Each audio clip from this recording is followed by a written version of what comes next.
Carlton Town TV, sponsored by Ericom. I'm here with the Carlton Town joint first team manager Andy Clerke following tonight's 4-0 defeat for the Millers away at Racing Club Warwick. Andy, disappointing night tonight. What was your thoughts on how that game played out? Yeah, disappointing. Look, they're better than their league position suggests, without a doubt. They were fit, they were quite tenacious, they closed down quick. They obviously caught base with cold on Saturday and us tonight. But yeah, frustrating. It was a weird one, to be honest with you. 1-0 at half time.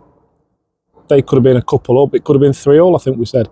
And you know, we just didn't take our chance when we could have been up in the first couple of minutes. And but at 1-0, you think, well, we're going to be better second half. And a penalty 60 seconds into the second half kind of put that half-time team talk to bed quite quickly.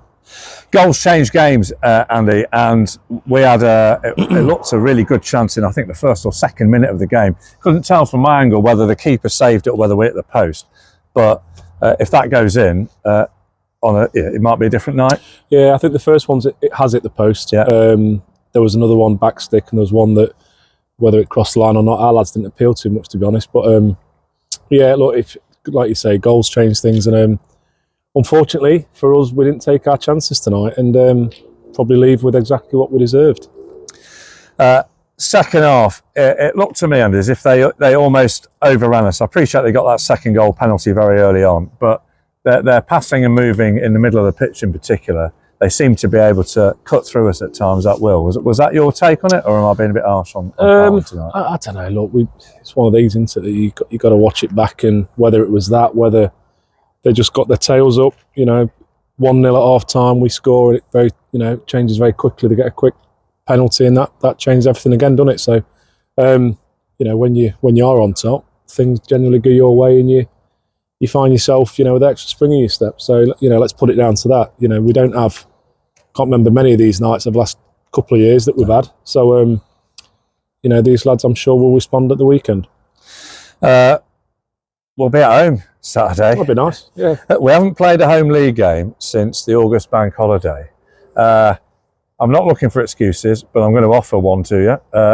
Does that have an effect in what went on out there tonight? The fact that we're playing away yet again? I don't know. You could look for not excuses. You can look for reasons, can't you? Yeah. In the same way, I don't think as many teams can cope with both centre halves. Ash Chambers, Lamin just back.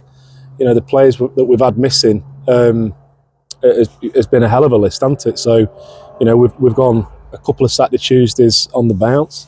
The squad's been stretched with, players unavailable with injuries and the like. So, look, we are where we are, and we've got a good bunch. And whether tonight just wasn't our night, whether we just need to regroup, get things out of the system, train Thursday, and come back swinging on Saturday. This squad's generally done that, and I'd back them to do exactly that in a few days' time. And a final word for the fans tonight, Andy. It was a nice touch of the entire squad to come over and say thanks to the 15, 20 or so travelling supporters who made the trip in. Yeah, no, absolutely. Fantastic group, always supporters. And shake your hands afterwards, and a wink and a smile when you've been beat 4-0, which is always nice for us when we're about to drive home as well. So now your support is always appreciated. As always, Andy, thanks so much for speaking. Cheers, guys. Thanks again.